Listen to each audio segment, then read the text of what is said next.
yana da kyau ta gane wani irin ruwa ke fita a gabanta. Barkanku da zuwa a cikin shirinmu mai taken mata da yawa sukan kasa bambance menene ciwon sanyi menene kuma discharge a gare su, wanda ya kamata a ce mata da yawa kuma sun bambanta kuma sun san menene ciwon sanyi sannan kuma menene discharge. Mata da yawa sukan kawo ƙorafe-ƙorafe akan cewa suna da ciwon sanyi, alhalin kuma ba haka bane. Mata da yawa ya kamata ku san cewa shi ciwon sanyi wata ciwo ce, wata kuma musiba ce wanda yake nan a jikin ɗan adam. Allah kuma ya raba kowa da irin wannan cutar. Sannan kuma shi discharge, a matsayin ki na ɗiya mace ya kamata a ce kina da discharge. Idan har baki da discharge to wannan matsala ne ma gare ki. Ina son mata da yawa su san wannan kuma su fahimta, don mata da yawa suna tare da discharge a matsayin ciwon sanyi. Ciwon sanyi daban, discharge kuma daban. Kowace mace takan fara al'adanta a kwana 28 ɗin nan a kowace wata. To ya kamata a ce sign da za ta kalla a kwana 10 na farko daban, sannan kuma wanda za ta kalla a kwana 10 na tsakiya daban, haka kuma wanda za ta kuma kallo a kwana 10 na ƙarshe daban. Mata da yawa sukan kasa bambance wa'annan abubuwa wanda kuma suke da matukar muhimmanci gare mu baki ɗaya. Ina son mata su fahimta, idan har kina ganin wasu sign da kike ganin cewa a matsayin shine ciwon sanyi, ba haka bane. Ciwon sanyi yana da matukar bambanci tsakanin shi da discharge. Ki daina ɗaukan matsayin discharge ki sa ciwon sanyi. Idan har kina da ciwon sanyi, za ki rika samun kaikayi, ciwon mara, sannan fitar da wani ruwa mai bala'in wari, ba har sai ya kai ga wasu mataki ba. Wasu matan sai ka ji idan suka kalli discharge sai ka ji sun fara cewa ai yanzu ya fara ne, shi yasa bai fara wari ba.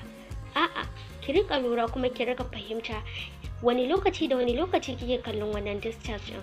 Mata da yawa ba sa wayo ta wannan fannin kuma ba sa fahimta, domin discharge dole ne ya rika fitowa mace a duk sanda za ko kafin yin al'adanta da ma dai sauransu. Abu na farko da yake ƙarawa mata a yanzu su rika ganin discharge ɗinsu a kullum da koyaushe shine yawan amfani da wannan magunguna na mata. Wasu matan sukan yi amfani da shi wasli ba tare da ka'ida ba, ko ba tare da yadda ya kamata ba. Za a rika shan shi ne anyhow kuma kullum da koyaushe, ba tare da an duba yaushe ya kamata a sha, kuma me ya kamata a sha, kuma me ya kamata a yi amfani da shi ba yadda ya kamata a ka'idance, wanda shi zai sa wannan discharge ɗin ya rika fitowa kullum da koyaushe ba tare da lokacin shi yayi ba. Ya kamata a ce mata da su gane wannan da yawa. Sannan kuma idan ya ci gaba da fitowa a nan gaba, za ku kalla ya koma a wata matsalan kuma daban. Sannan abu na biyu wanda yake da matukar muhimmanci, mata su gane amfani da miski bayan al'ada. Mata da yawa suna amfani da miski bayan al'ada. Ana amfani da miski amma kuma ta wata tsigar daban, wanda shi ma yakan matukar taimakawa wajen kawo mace matsala ta wajen discharge ɗinta da ma dai sauransu. Mata da yawa sukan ɗauki cotton wool su sa a wannan wata almiski, sannan su tosa shi a gabansu, wanda kuma almiski turare ne, dole ne zaki ji alaman zafi da ma dai sauransu. Ana amfani da almiski amma ba ta wannan hanyar ba. Ana amfani da almiski hanya ta biyu, kuma a simple way da zaki using da shi kuma ya miki amfani shine duk yawansa ki zuba a gaban ondis ɗinki. Idan kika zuba akan ondis ɗinki, tararin kuma da ɗumin zai sa ya shiga jikinki ba tare da kin cutar da kanki kuma kin janyo wa kanki wata matsala ba.